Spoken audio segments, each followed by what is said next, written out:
Aujourd'hui, on va aborder une technique que j'adore, qui est le mouvement respiratoire primaire. Et pour cela, donc, je vous ai prévu une petite présentation que je vous montre tout de suite.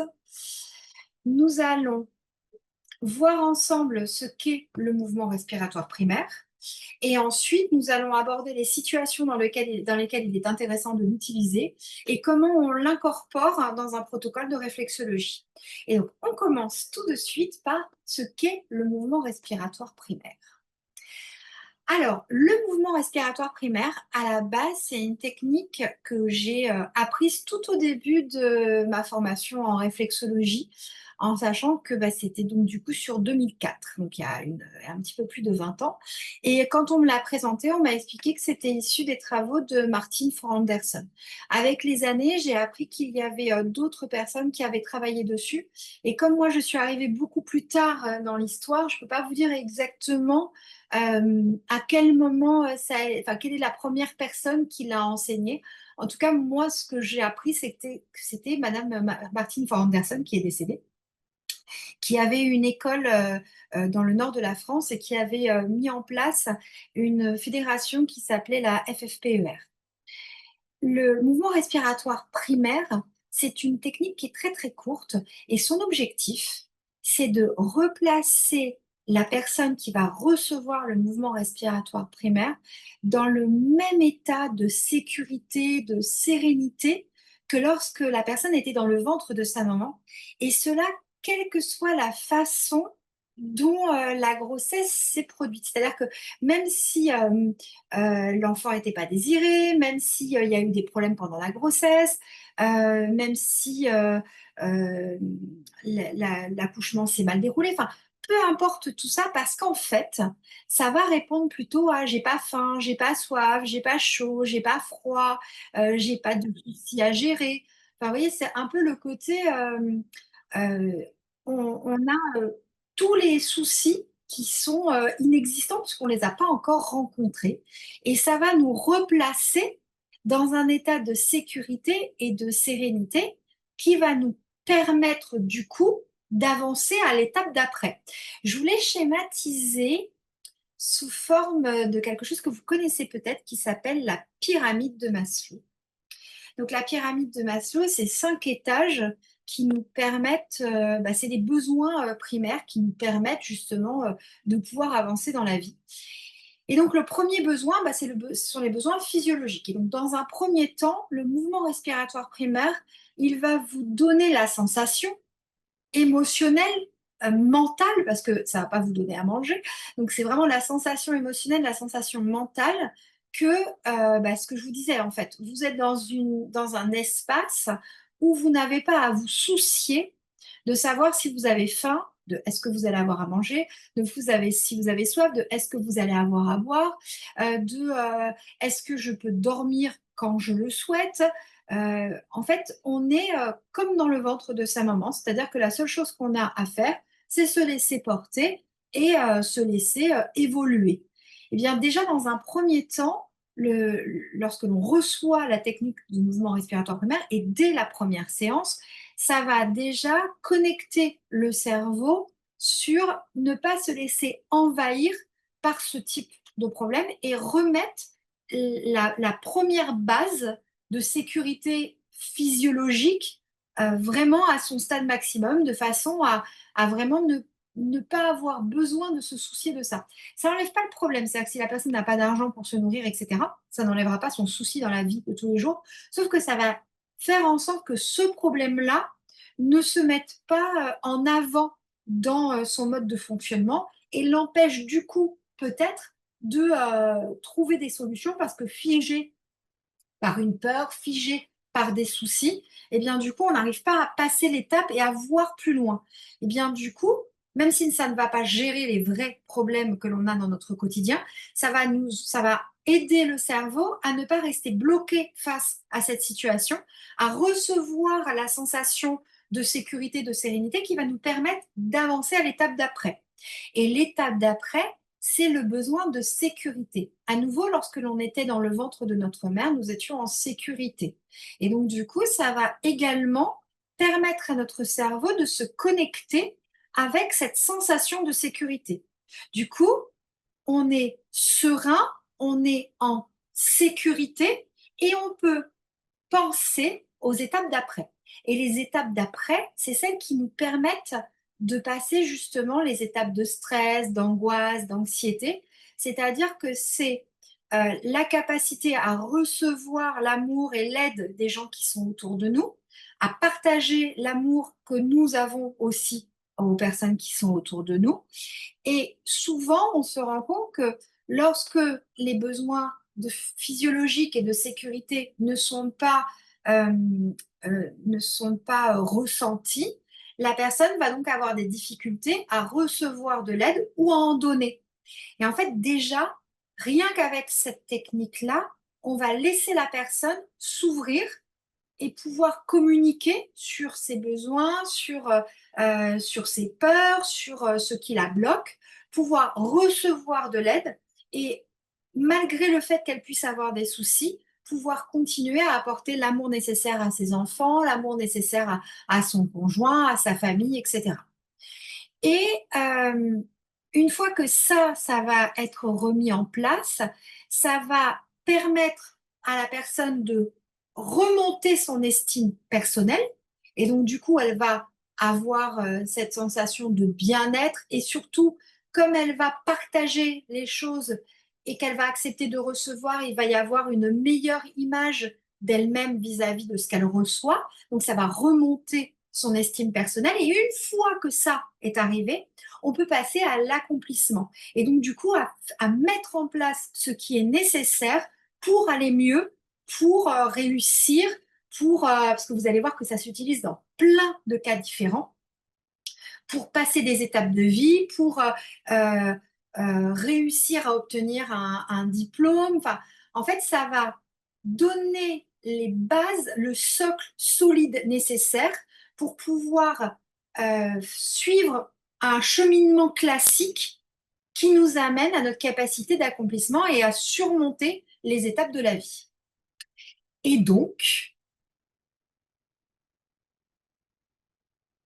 il ne faut pas hésiter à poser vos questions, hein, parce que comme je fais des présentations sur 15 minutes, sur 30 minutes pour vraiment que vous ayez l'information et pas vous prendre toute votre journée. J'essaie de faire court et le plus direct possible, mais il ne faut pas hésiter à poser toutes vos questions.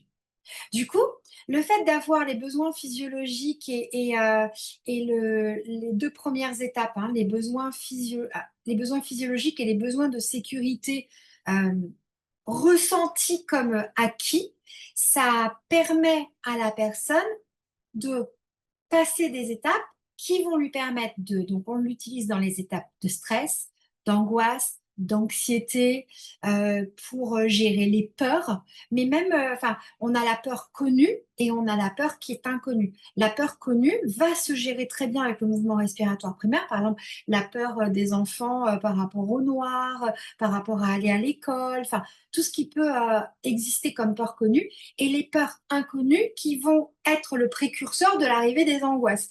Donc, du coup, ça va gérer le stress, l'angoisse, l'anxiété, les peurs. Et donc, du coup, ça va être une petite technique que l'on va venir ajouter dans notre protocole lorsque l'on accompagne des personnes qui sont en dépression. On va également le retrouver dans les protocoles pour les conduites addictives. Au mois de novembre, vous avez Mois sans tabac. Et donc, du coup, on a tout un tas de protocoles très intéressants à faire en réflexologie sur l'arrêt du tabac. Et on utilise en amont, donc avant que la personne soit prise en charge pour l'arrêt du tabac, la séance qui précède, on peut tout à fait, ou même la même séance où vous faites l'arrêt du tabac, on peut tout à fait incorporer cette technique dans notre protocole de planta, parce que c'est une technique qui se fait sur les pieds, et ça permet à la personne, déjà, on sait qu'on va gérer le stress d'arrêter, le stress qui va arriver au moment où la personne va arrêter et toutes les peurs qui sont autour et toutes les émotions qui peuvent déborder autour, parce que de manière générale, ça permet aussi de gérer ses émotions. Là, je vous ai mis stress, mais c'est vraiment la gestion des émotions de manière globale. Ensuite, ce qui est super intéressant, c'est que cette technique, elle va participer à aider sur le travail de la mémoire. Non pas qu'elle améliore votre capacité de mémorisation et d'apprentissage, mais comme elle vous évite d'être perturbé par des émotions de base ou que ce que vous vivez au quotidien vous empêche d'avancer, et bien du coup, ça va participer à votre capacité à mieux mémoriser, mieux apprendre, mais aussi du coup, c'est une technique qu'on va utiliser chez toutes les personnes, enfants ou adultes, qui rencontrent des difficultés à l'apprentissage. Donc, du coup, c'est un protocole que l'on met en réflexologie plantaire pour toutes les personnes qui ont toutes les dyslexies, dysgraphies et tous les troubles liés au comportement qui peuvent entraîner également des troubles dans l'apprentissage. C'est pas la technique qui gère le trouble, mais comme la technique vous permet de gagner en sérénité, en confiance en soi, en sécurité, ça vous donne la force et les bases nécessaires pour pouvoir surmonter vos événements. Et même si ce sont des événements du quotidien, comme par exemple les troubles de l'apprentissage. Et du coup, on va l'utiliser aussi pour les personnes âgées, très âgées, notamment quand elles sont dans une phase où elles se rendent compte que toutes les personnes autour d'elles sont en train de partir et qu'elles seraient peut-être la prochaine sur la liste et que ça engendre de l'angoisse, de la peur. On l'utilise également du coup en soins palliatifs parce que ça va permettre à la personne de gagner en sérénité. Les personnes qui le reçoivent, souvent sur le moment, elles vous... En fait, c'est assez drôle parce que quand on fait cette technique, quand on l'a fait la première fois, ça c'est quelque chose qui peut être progressif, c'est-à-dire que on peut la faire légère à la première séance. D'ailleurs, en fonction de ce que l'on prend en charge, on la fait plus ou moins légère à la première séance. Puis après, on peut la faire un peu plus, qui rentre un peu plus profondément pour les besoins de la personne. Et en fait, quand on termine notre séance, on a deux profils. On va avoir la personne qui va directement vous rouvrir les yeux. Et là, on sait que la prise en charge du stress est profonde et qu'on part plutôt sur 3 à 5 séances pour ce type de personnes.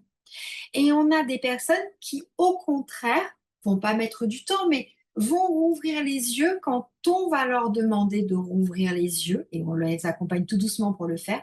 Et là, on sait qu'on est plutôt entre 1 et 3 séances pour aider la personne.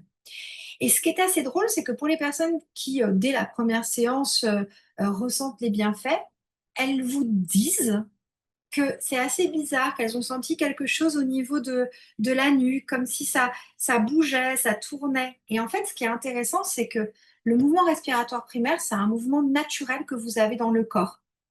Et les kinés, les ostéos travaillent dessus, justement. Et souvent, quand ils travaillent dessus, si vous avez déjà reçu, on vous met une main à la base du crâne et on vous en met une au niveau du sacrum.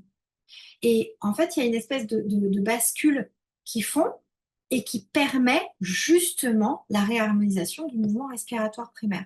Eh bien, nous allons avoir une technique qui va être semblable, mais qui va se faire par zone réflexe. Et avec le temps, j'ai incorporé la technique que j'avais apprise dans un petit protocole avec des techniques qui amènent à, la personne dans un état de calme qui fait que lorsque l'on fait la technique de mouvement respiratoire primaire, bah, la personne elle est très open pour la recevoir. Et ensuite, une technique qui permet de la faire revenir lentement sans que ça soit trop brusque. Et ça dure à peu près 15 minutes. Ce qui fait que soit vous pouvez le mettre dans un protocole très court. Par exemple, si vous faites de la réflexologie combinée, ce qu'on enseigne essentiellement au sein de Rêve Formation, on peut très bien utiliser pour enfin, tout ce qu'on a évoqué préalablement, de la réflexologie faciale et de la réflexologie auriculaire, en séparé ou combiné, que l'on va combiner avec une technique de 15 minutes en plantaire et le tout en combiné va vraiment aider la personne. Mais pour les personnes qui ne font pas de techniques combinées qui ne font que de la réflexologie plantaire, on peut incorporer cette technique dans un protocole un peu plus long, notamment, alors dans l'idéal, hein, vraiment dans l'idéal, c'est de commencer par l'harmonisation du système nerveux central, donc la représentation réflexe de la colonne vertébrale, puisqu'on a la représentation réflexe de la moelle épinière.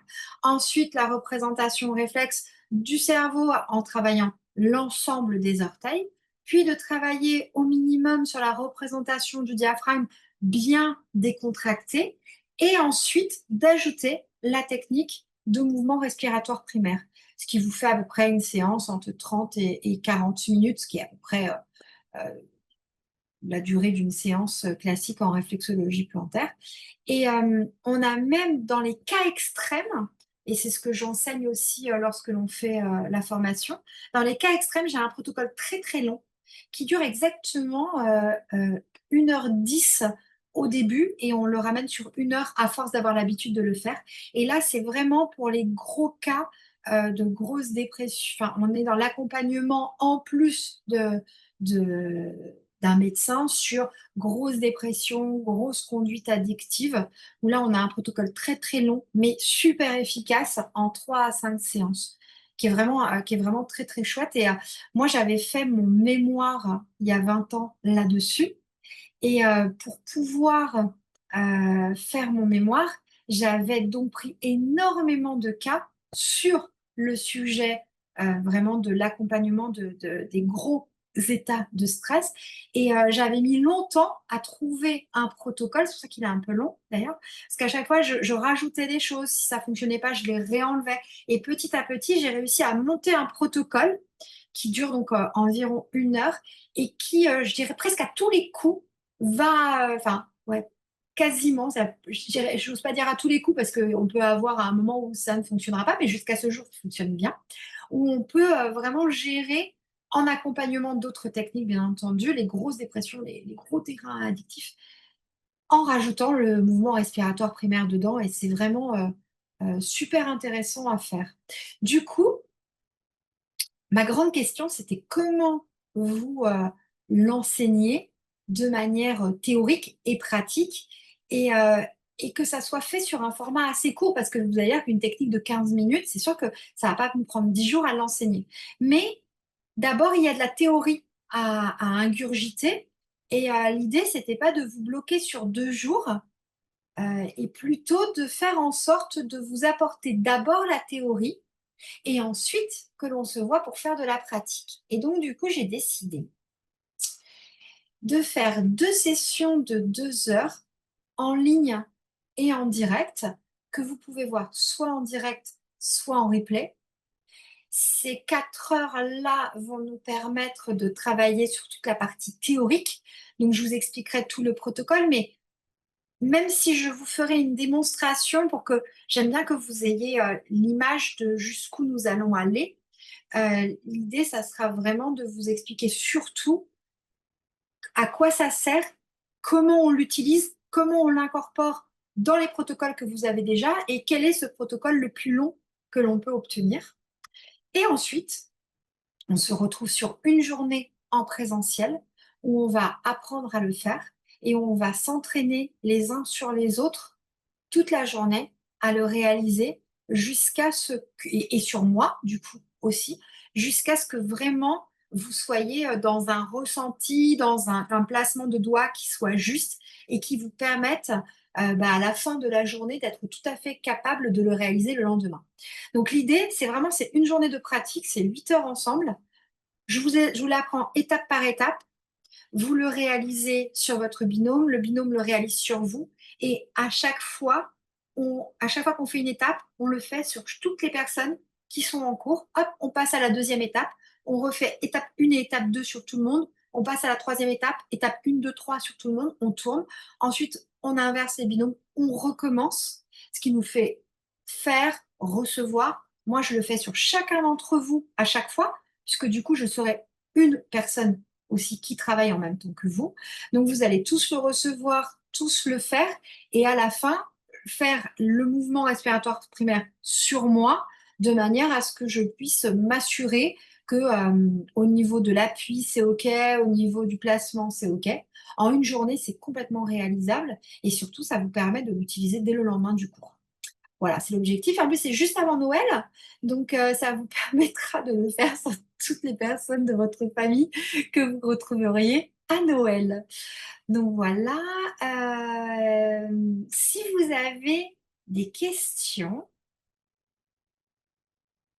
tac, vous pouvez me contacter donc au 06 06 65 64 31 et vous pouvez également prendre rendez-vous directement sur mon Calendly si vous avez des questions particulières que vous ne poseriez pas là et que vous auriez par exemple dans les jours qui suivent et qui nécessitent un échange, il ne faut pas hésiter. Je prends 16 personnes maximum parce que 16 personnes, ça me fait 8 transats. Et 8 transats, bah, ça veut dire qu'en fait, on va reproduire 8 fois les choses. Et si je prends, c'est pas que je pourrais pas prendre plus de personnes parce qu'au final, c'est pas très très dur à enseigner en soi, hein, mais c'est que le problème, c'est le timing. En fait, si on est trop nombreux, et bien du coup, il me faudrait 2 jours pour réaliser la même chose. Donc, je préfère faire des groupes qui sont petits et le reproduire plusieurs fois l'année prochaine s'il y a plus que 16 demandes, que de faire des gros groupes et de vous bloquer 2 jours, ce qui nécessiterait un coût plus cher, du coup. Parce que forcément, on rajoute les locations de salles et qui ne seraient pas nécessaires, en fait, qui seraient juste parce qu'il y aurait trop de monde. Donc, petit groupe, tout le monde ne sera peut-être pas servi sur le mois de décembre, mais si jamais il y a beaucoup de demandes, rien n'empêche de faire la théorie tous ensemble en décembre et dès janvier, après les vacances, de vous reprogrammer une date. Pour l'instant, j'ai prévu une date sur Paris. Mais c'est pareil, si jamais le groupe est plein sur Paris et qu'il y a au moins 6 personnes qui sont sur une autre ville, ça ne me pose pas de problème de me déplacer sur une autre ville. Et en plus, si c'est sur Toulouse, ça m'arrange bien parce que c'est la ville dans laquelle je vis. Voilà. Alors, je ne sais pas si vous avez des questions par rapport à cette technique. Déjà, peut-être que vous la connaissiez ou que vous la connaissiez pas du tout. Est-ce que c'était clair ce que je vous ai dit ou est-ce que vous auriez des questions à poser? Je suis ouverte à toutes vos questions. Peut-être que les gens qui me connaissent peuvent poser des questions pour que ça permette aux gens qui ne me connaissent pas d'avoir envie d'en poser. Non, ça va? Oui, Christine. Oui, Donc c'est Corinne, à côté de Toulouse. coucou Corinne. Euh, je me posais la question, donc tu dis que donc ça se fait sur un plan de terre, Oui, ça en plante. voilà, et que effectivement j'avais déjà entendu parler de cette technique pour les ostéos notamment. Oui. Il me semblait qu'il travaillait aussi sur le crâne. Alors c'est juste une question par rapport effectivement au crâne, notamment à ce que nous on peut faire en Dien Shan par exemple quand on travaille. Est-ce qu'il peut y avoir aussi des choses qui se Oui, font aussi? ça va se combiner. Alors attends, je reviens à la page où on faisait tous les cas possibles. Non, c'est ici. Tac. Alors, par exemple, si on prend, alors, on va voir plus loin que juste la faciale. Mais par exemple, dans une première séance, tu peux imaginer que tu travailles en réflexologie faciale sur une baisse de pression, par Ouais. exemple. Et puis, en réflexologie auriculaire, si la personne, il y a eu un choc particulier, et bien du coup, tu peux lui faire un reset des omégas et une triade de relax. Si Mhm, chaque particulier, tu peux commencer par une triade de relax. Rien mhm, que ça, sur une première séance, ça va donner le recul émotionnel, rebooster la personne, euh, gérer tous les états de stress possibles. Ça, c'est avec la faciale et la réflexologie. mhm, mhm. Tu rajoutes le mouvement respiratoire primaire, t'as une séance complète. Ah, ok, super. D'accord. Et après, bah, si c'est les peurs, bah, à partir de la deuxième séance, en réflexologie faciale, en fonction du profil, on peut peut-être relancer toute l'énergie de l'eau. Ouais. Tu vois. Et en réflexologie auriculaire, on peut vraiment. Alors là, il y a différents types de peurs. Donc, du coup, on choisira le protocole en fonction des Ouais. peurs. Mais, Mhm. euh, mais par exemple, alors là, c'est vraiment, tu vois, je te balance des infos sans avoir de personnes précises en tête, mais on peut travailler sur l'attachement en réflexologie auriculaire et puis sur l'énergie de l'eau en Mhm. réflexologie faciale, tout en rajoutant le mouvement respiratoire primaire en plantaire. Ok, d'accord, super. Ok. Et par contre, si on est vraiment sur des gros cas de dépression, j'aime bien juste commencer par la technique de mouvement respiratoire, enfin par le protocole le plus long. tu vois, qui dure vraiment 1 heure, que en réflexologie plantaire. Et en fait, enfin, à ce jour, à chaque fois que je l'ai fait, tu vois la personne la première fois où tu la reçois, où bon, voilà, tu vois bien qu'elle porte beaucoup de problèmes sur elle, ça se voit sur son visage. Et à la deuxième séance, quand tu ouvres la porte, la personne, elle te sourit. Alors, elle te sourit. On est sur différents cas. Elle te sourit parce qu'elle va mieux, Mhm. ça c'est sûr, mais soit elle va déjà très bien, et ça c'est souvent quand on va être sur 1 à 3 séances, soit elle sent qu'elle va mieux et elle sait que tu vas lui faire du bien et elle est super contente d'arriver. Ok. Et on a vraiment, enfin, jusqu'à ce jour, j'ai vraiment des super retours. Et, euh, et je me rappelle à l'époque où je le testais, donc sur différents profils, j'avais des personnes où je butais et je me disais, mais il me manque quelque chose. Et puis, à force d'ajuster, j'ai vraiment réussi à mettre en place quelque chose qui fait que, ouais, je peux pas dire à tous les coups parce que je suis pas magicienne et la réflexologie ne l'est pas non plus. Et on peut pas s'assurer de 100% de réussite, Bien sûr, bien sûr. mais on, vraiment, on a une amélioration de l'état général du stress de la personne qui est quand même incroyable. Bon, super. Ok. Bah, écoute, moi, de toute façon, dans le principe, je suis intéressée. On en avait déjà discuté il y a quelques semaines. Et Oui, voilà, et après, à voir, ça peut être sur Paris. Bon, bien sûr, c'est plutôt Toulouse qui m'intéresse. Mais bon, voilà, je suis c'est prête vrai aussi à qu'à me voir. Ouais, ouais, mais après, voilà, on peut aussi, il n'y a pas de souci pour que ça se fasse sur Paris ou autre, hein. À Ok, voir, mais voilà, moi, je suis. avec plaisir, merci beaucoup. Est-ce que vous avez Merci à toi. des questions? Oui, Coucou Christine. coucou Sandrine. Tu l'as Ce qui appris, le est, mouvement respiratoire primaire. ouais, ce qui est intéressant aussi, je trouve, de dire, c'est que quand on fait cette technique-là, en fait, on est pris dedans.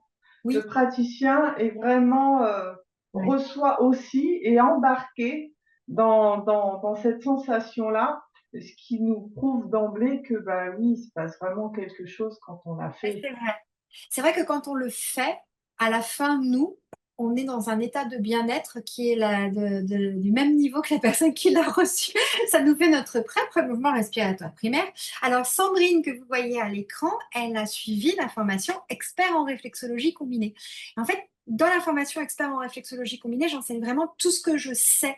En fait, donc tout ce que je peux faire, tout ce que je sais, tout est enseigné. Et donc, du coup, le mouvement respiratoire primaire est enseigné dedans comme la gestion des barrages qu'on a abordé le mois dernier. Voilà.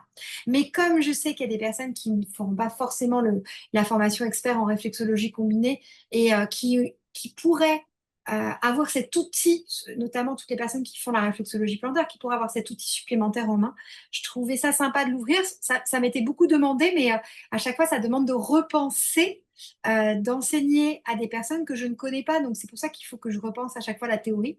Et ces dernières années, je n'avais pas le temps pour ça. Et là, j'ai mis j'ai mis du temps pour pouvoir et faire la formation sur les barrages et faire la formation sur le mouvement respiratoire. Mm. Merci Sandrine. Est-ce que vous avez d'autres questions, d'autres choses que vous aimeriez aborder? Non? Oui, bonjour, c'est Valérie. Bonjour Euh, Valérie. une petite question. Moi, je suis sur Toulouse. Bon, je serais peut-être intéressée si ça se fait sur Toulouse, parce que Oui. Paris, j'ai pas forcément de personnes qui seraient susceptibles de m'héberger, donc ça ferait des frais supplémentaires. Je voulais savoir, est-ce que le CPF peut prendre en charge Non, malheureusement, le CPF ne prend pas en charge la réflexologie. Le FIFPL, par contre, si vous êtes déjà installé et que vous cotisez depuis plus d'1 an, le FIFPL, et oui. ça fait pas encore un an. Ah non. Alors du coup, non, ça ne sera pas possible Ah, pour cette année, pour l'année prochaine. ok. Après, si vous souhaitez qu'il y ait une formation sur Toulouse, il faut absolument me le signifier. Comme ça, je vous mets sur, enfin, vous nous envoyez un message. Ça permet que je vous note sur une liste d'attente. Et dès que je vois que j'ai assez de personnes qui pourraient être intéressées, de proposer la formation. Voilà. Dès que je D'accord. vois que j'arrive à 6 personnes, c'est à peu près le moment où je peux commencer à déclencher une formation, je rappelle les 6 personnes. Si elles sont toujours OK, je mets une date en place. Les 6 personnes s'inscrivent. Du coup, après, je communique sur la formation et ça permet de faire une petite émulsion qui renforce, qui renforce le nombre d'inscrits.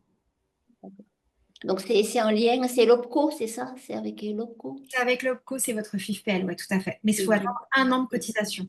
de cotisation URSSAF, c'est ça, hein? Oui, tout à fait. Ok, Ouais. d'accord. Donc, J'ai c'est une- à peu près en janvier. Donc, ouais. Donc là, il faut que j'attende la session. Ouais, la session qui sera après, donc du coup sur 2026, ouais, tout à fait. Ouais. Et Ok. qui devrait être à Toulouse, du coup, j'espère. Oui. La salle est au bout de ma rue, donc ça m'arrange. Merci bien. j'ai une question. Oui, oui, Bonjour. bonjour. Moi, je suis plutôt formée en Dian Shan et Oui. j'ai fait comment on appelle ça, de la formation plantaire, mais euh, des bases, je dirais des bases, mais c'est pas, je peux pas dire que je la maîtrise vraiment. Elle est accessible, votre formation? Alors, je dirais oui et non. C'est-à-dire que l'apprentissage du mouvement respiratoire primaire est complètement accessible. Par contre, l'incorporer dans un protocole de réflexologie plantaire, comme vous n'aurez pas les connaissances nécessaires, ce sera difficile. Mais j'ai fait un an hein, avec un Ah, ça va, d'accord. podologue qui a formé des réflexologues en formation, voilà. Mais on a appris enfin, la cartographie, je l'ai bien en tête. Je sais déjà utiliser, travailler sur le pied, mais je n'ai jamais pu évaluer mes connaissances pour savoir si. Alors, vous savez que vous pouvez faire une validation des acquis auprès de la Fédération française des réflexologues, si vous le souhaitez. Ouais, mais ça sera dans un deuxième temps. Pour l'instant, j'ai pas. Si vous avez envie Je de voulais connaître. savoir si là, je pouvais quand même accéder parce que je le pratique quand même, mais voilà, peut-être pas à votre façon et parce que ça venait d'une autre école et donc voilà. Alors, moi, je ne vais pas partir sur une formation de réflexologie plantaire. Je vais vous enseigner la technique de mouvement respiratoire primaire et je vais vous expliquer comment on l'incorpore dans un protocole de réflexologie. Disons que si au minimum vous savez travailler la représentation réflexe de la colonne vertébrale, des orteils et du diaphragme, vous l'aurez en protocole court. Ah oui, d'accord. Donc déjà, ça sera acquis. Après, je vais vous enseigner de manière théorique comment on l'incorpore dans un protocole plus long, mais je ne vais pas vous enseigner la pratique du protocole le plus long, parce que ça veut dire de la réflexologie, en fait, tout simplement. L'objectif sur une journée, c'est de vous rendre capable de créer, de reproduire le mouvement, enfin la technique de mouvement respiratoire primaire. Et la théorie, elle est de vous enseigner comment l'utiliser. Mm. Donc je dirais oui, au moins sur le protocole court. Sur le protocole le plus long, je ne connais pas vos connaissances, donc je ne pourrais pas vous assurer que vous aurez la capacité de tout faire. Je ne sais pas. Peut-être que oui. Mais là, je suis dans le flou. D'accord. Mais sachez donc dans un deuxième temps que si vous le souhaitez, il suffit de demander le dossier, vous le remplissez. En fonction de comment déjà vous allez avoir le nombre d'heures d'acquisition, etc., la FFR va vous dire si vous devez repasser des modules et va vous accompagner d'ailleurs là-dessus. Et si vous avez le nombre d'heures nécessaires, eh bien, du coup, ils vont vous proposer des dates de validation dans les centres de formation qui sont affiliés et reconnus, qui pourraient être le mien. Ça va être le centre le plus proche de chez vous, hein, dans tous les cas. Et ce qui vous permet après, du coup, de valider vos connaissances et de savoir exactement quel est votre niveau. Parce que c'est pas parce que vous n'avez pas fait votre formation dans un centre qui est affilié et reconnu à la fédération que votre niveau n'est pas bon. Oui. Quand il est fait dans un centre de formation de la FFR, on connaît votre niveau. Voilà. On sait, on peut statuer, on peut dire qu'il est bon. Les évaluations sont faites sur les gens de la FFR. Enfin, voilà. Mais à l'inverse, ça ne veut pas dire que votre niveau n'est pas bon. Oui. Et du coup, on est plafonné sur les sessions financées par le FIFPL parce que je fais une Alors, formation déjà, moi, en septembre Ah sur oui. 2 jours. Alors, le FIFPL, c'était jusqu'à ce jour 600 euros par an. Et à partir du 1er septembre, c'est-à-dire demain, la somme sera différente en fonction de votre montant de cotisation. Et vous aurez l'information sur votre site URSSAF. OK. Donc, si vous avez déjà mangé les 600 euros, il n'y aura pas possibilité d'aller chercher. Si vous ne les avez pas mangés, sachez qu'il faut poser son dossier aujourd'hui. C'est la date butoir, hein, parce que la réforme commence demain matin. Ah, Ce qui ne m'empêche pas de vous faire un devis dans la journée si vous le souhaitez. Mais voilà. oui, il doit me rester 200 euros parce que je crois que celle que La formation, elle est à 275 euros. D'accord. OK. 225. Oui, oui, donc ça pourrait coller. Ouais, mais dans ces Oui. cas-là, il faut que je vous fasse le devis avant la fin de la journée parce qu'il faut que vous le déposiez avant minuit sur le site du FIFEA pour qu'il passe au mois d'août et pas au mois de septembre. Oui, bah, je veux bien du coup. Ouais, vous m'envoyez, vous avez mon numéro de téléphone juste là, Oui, je vous le remets. oui. Vous m'envoyez un petit SMS et on se Mmh. charge de ça dans la journée sans problème. Entendu. Avec plaisir. Merci. Avec plaisir. Est-ce que vous avez d'autres questions? Bon, très bien. Alors, c'est pas parce que vous n'avez pas de questions là tout de suite que vous ne pouvez pas en avoir après. Vous pouvez donc me contacter. Vous pouvez soit prendre rendez-vous, soit m'envoyer des messages, soit m'appeler. C'est un peu difficile de m'avoir en direct au téléphone parce que comme je donne quasiment la totalité des cours qui sont administrés au sein du centre Rêve Formation, ça fait que j'ai des plannings qui sont bien chargés, du coup du lundi au dimanche, puisqu'on a cours le samedi et le dimanche, et que les jours de repos sont des vrais jours de repos pour moi. Donc du coup, les jours de repos, je ne peux pas répondre au téléphone sur ces jours-là. Mais par contre, mon Calendly, il est à jour. Donc, vous pouvez réserver des appels de 15 minutes sur le Calendly. Donc, il ne faut pas hésiter. Le lien, il est sur tous les réseaux sociaux, sur le site internet de l'école. Enfin, vous le retrouvez vraiment partout. Cet enregistrement va être diffusé sur les réseaux sociaux, ce qui vous permettra également de le revoir et vous y trouverez forcément le lien sur le Calendly également. Mais sinon, il ne faut pas hésiter à noter mon numéro de téléphone et à me contacter. Et je m'occuperai de tous vos dossiers avec plaisir. Pour s'inscrire, c'est pareil, il faut me contacter. Tout simplement, vous m'envoyez un SMS et je vous envoie le lien pour le formulaire d'inscription également. Et si vous avez besoin d'un devis, je vois la question de Méliane, si vous avez besoin d'un devis, eh bien là, il faut absolument m'envoyer un SMS, comme ça je vous demande toutes les informations rapidement et je vous fais le devis. Je vous souhaite une très très belle journée et n'hésitez pas à revenir vers moi si vous avez besoin et je vous dis à très bientôt. Merci beaucoup pour votre présence et votre écoute.